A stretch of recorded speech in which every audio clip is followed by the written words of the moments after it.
আসসালামু আলাইকুম সবাইকে। আশা করি সবাই অনেক ভালো আছেন। আলহামদুলিল্লাহ আমি অনেক ভালো আছি। তো welcome to my new blog.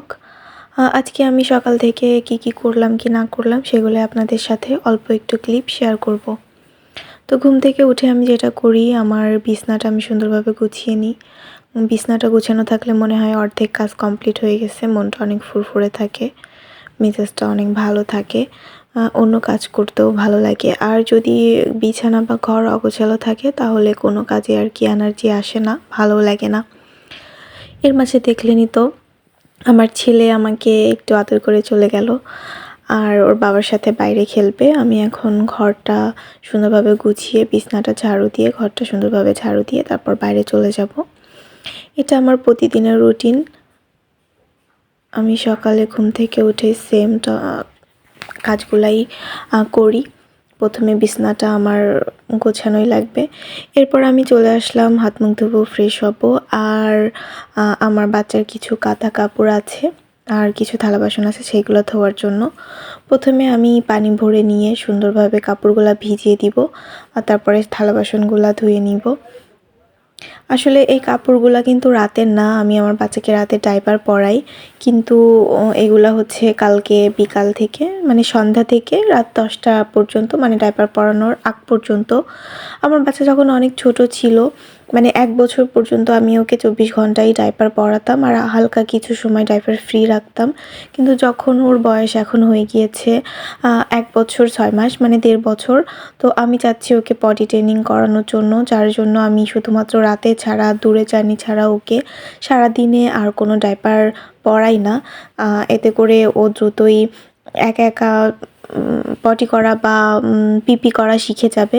যে অল্প কিছু থালা বাসন এগুলো আমি সুন্দরভাবে ধুয়ে নিব, তারপরে আমি কাপড়গুলো ধুয়ে দিব। আসলে বাচ্চা কাচ্চার কাপড় যে শুধুমাত্র পিপি করলে বা পটি করলে ধুতে হয় এমনটা না। একটা বাচ্চা যে ড্রেসটা একবার পরে সেই ড্রেসটা না ধুয়ে নেক্সট টাইম আর পরানো যায় না, কারণ ছোট বাচ্চারা ড্রেস অনেক বেশি ময়লা করে ফেলে।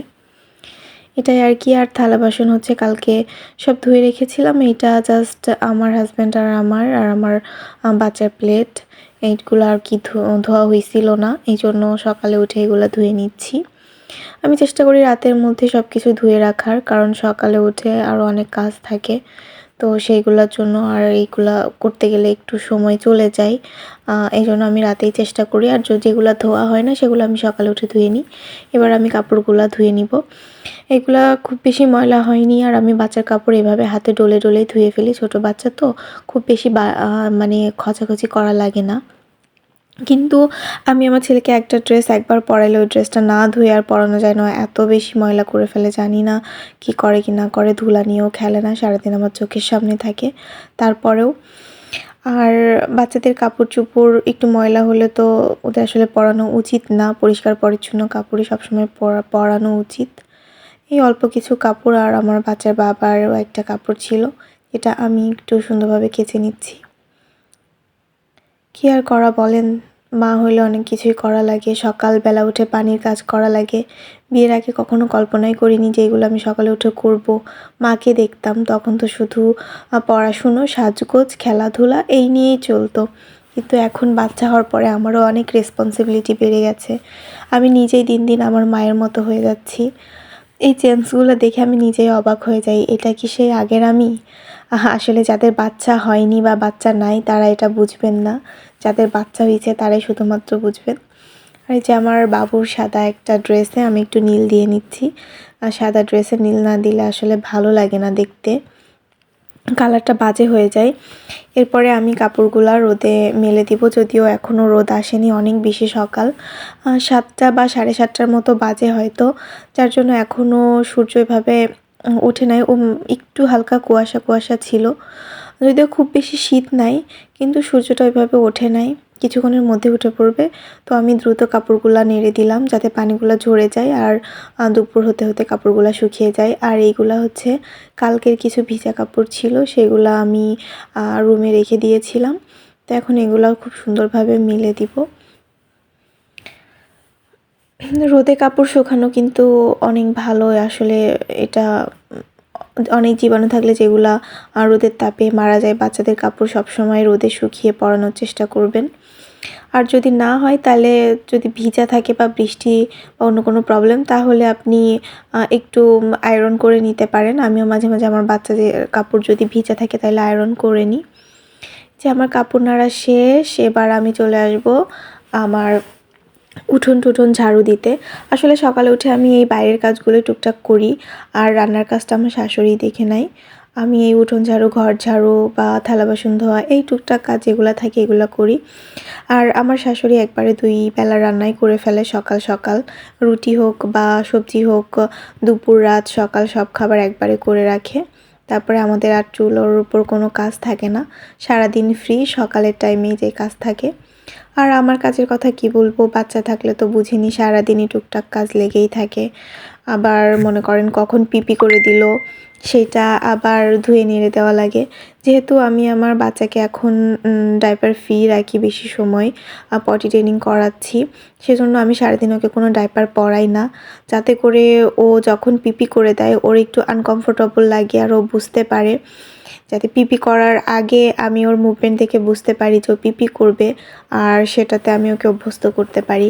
কারণ আমার বাচ্চার বয়স এখন 1.5 বছর। আমি যদি এখনও ওকে অল টাইম ডাইপার পরিয়ে রাখি তাহলে ওর পটি ট্রেনিংয়ে অনেক প্রবলেম হবে। আমি ওকে এটা করাইতে অনেক দেরি করে ফেলবো। যদিও এখন ওর কোনো ব্যালেন্স নাই, অনেক ছোট। যখন ও অনেক ছোট ছিল তখন আমি ওকে 24 ঘন্টায় ডাইপার পরিয়ে রাখতাম, কারণ তখন আমি আর আমার হাজব্যান্ড বাসায় ছিলাম, মানে শ্বশুরবাড়ি থেকে আলাদা ছিলাম আমার হাজব্যান্ডের কাজের পারপাসে। তো ওই সময় একা একা আর কি কোনো কিছু করে উঠতে পারতাম না, যার জন্য আমি ওকে 24 ঘন্টাই ডাইপার পরিয়ে রাখতাম। কিন্তু এখন যখন গ্রামে চলে এসেছি, তো এখন যেহেতু আমার রান্না করা লাগে না বা আরও অনেক ধরনের কাজ করা লাগে না, সেক্ষেত্রে আমি ওকে এতটা বেশি ডাইপার পরাই না। আর এই যে দেখেন, আপনাদের সাথে গল্প করতে করতে আমার উঠোন ঝাড়ু দেওয়া শেষ, এবার চলে এসেছি খোলার ঝাড়ু দিতে। যদিও পুরোটা খোলার ঝাড়ু দিব না, কারণ ওইখানে অনেক পাতা পড়ে আছে, ওইগুলো আসলে রান্নার জন্যই, পাতা দিয়ে আমার শাশুড়ি রান্না করে। আর গাছের নিচে তো একবারে সব তুলব না, পাতা সব পড়লে শুকিয়ে গেলে তোলা হবে, যার জন্য ওই দিকে আর ঝাড়ু দিব না।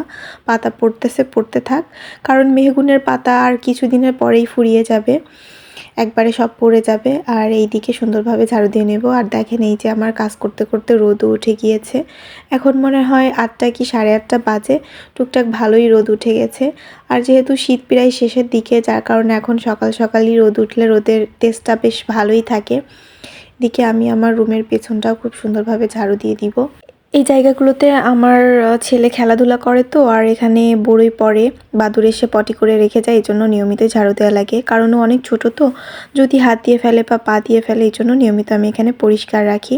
আর এই যে আমাদের সকালের রান্না, রুটি বানানো শেষ, আর এটা হচ্ছে দুপুরের আলু বেগুন টমেটো দিয়ে, মাছ দিয়ে, বড়ি দিয়ে রান্না আর সিম ভাজি।